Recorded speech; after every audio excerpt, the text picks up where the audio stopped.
morning everyone. It's already 11:30 a.m. and ari ako din sa may Balabago Jaro.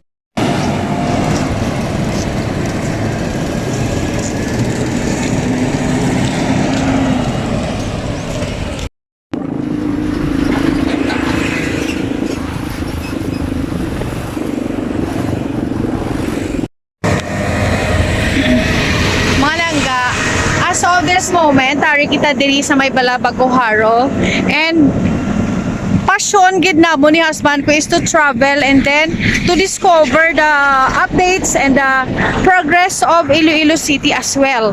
So this is our chance to see the update of the construction of GLADE Residences of SMDC Iloilo City.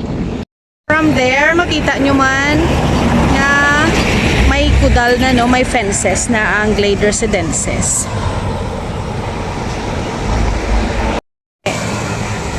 These are their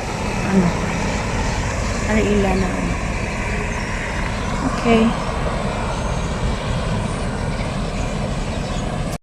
In this area, damo ng mga big trucks, mga private vehicle is passing here.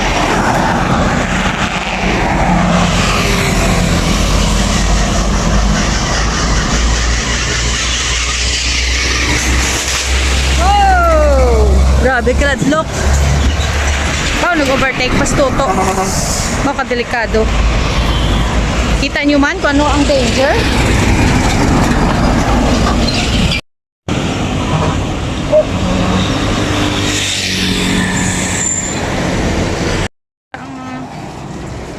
Non-stop ang passing sa mga construction worker off duty na nila.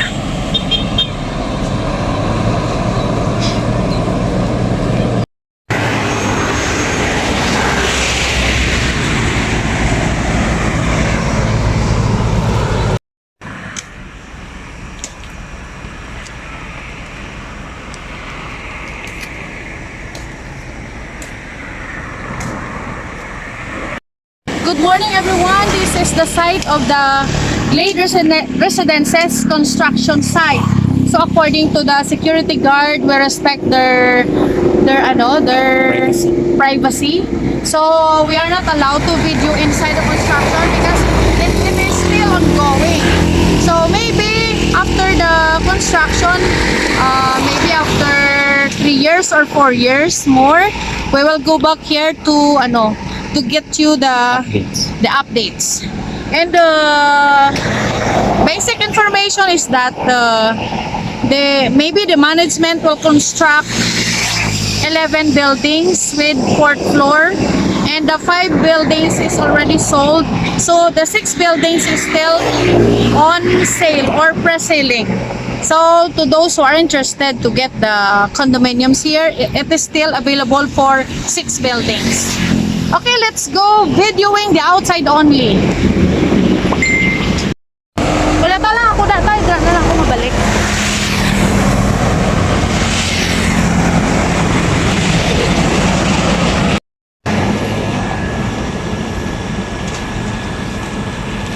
I'm already in front of GLADE Residences, and there are several images that I can show you so that you can imagine how it looks like in the future. How this condominium be beautiful in your eyes. All to GLADE Residences. This is to inform everyone that I am not being sponsored or I'm not being paid by this condominium. But I am only vlogging just to inform everybody how it looks like today and what is the update, so that if you are interested to buy or if you're interested to go in this area, you're already aware of it. I have known that there are 11 buildings of condominium to be built here, and 5 buildings are already sold.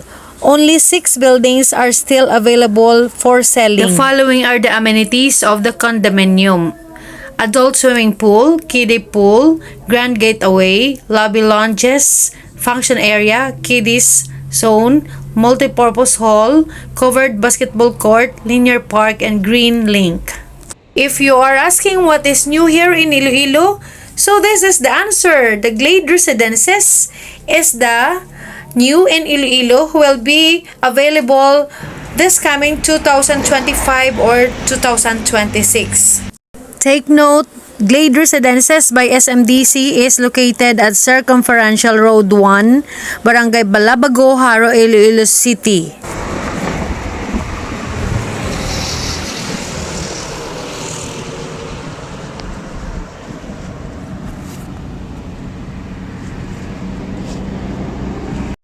It's 12 noon in the noontime here in Iloilo City at GLADE Residences, but I don't care because I like the landscape of this condominium and very soothing to the eye because there's a lot of plants around. Show you more at the back of this office of GLADE Residences.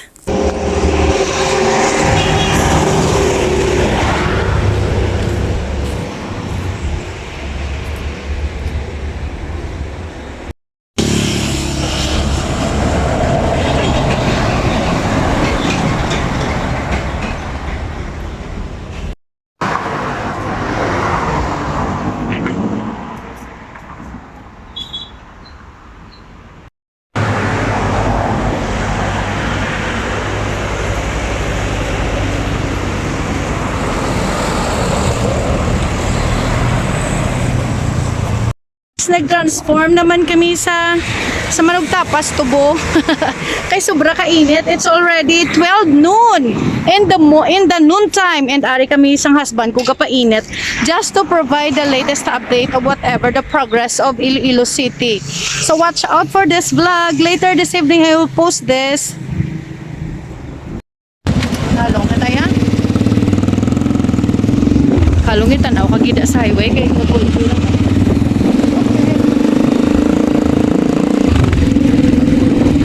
This vacant lot beside this GLADE Residences will soon rise a SM Mall. That's why the people who will purchase this condominium here will not bother because malls and supermarket are near the place.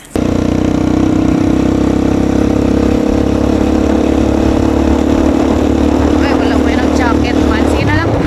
Dito jacket mo? Ari di gali sa bag to na lang sa tao to kapag oo ano ko danay man jacket ko anay sa mandong tayo. Oo, dali lang. Dito lang. Ari mga obreros na yun. Wow. Ito.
Thank you everyone for watching. I hope that everyone is informed about what is new in Iloilo.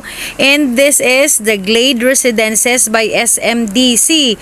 So if you want to inquire, if you want to get one unit of this condominium, just go to their office because I'm not the agent. I am not connected to this condominium. I am not connected to their office. I am just a vlogger informing you what is the latest and the hottest news of Iloilo City, what is the progress, what is the construction update, and etc. etc. So thank you for watching. I hope I can see you next on my vlog. And shout out to all my viewers and subscribers who are always watching my vlog, and thank you so much to my friend Shane this afternoon that I see you on the mall. See you and best regards to your family. Thank you all. Hope I can see you next.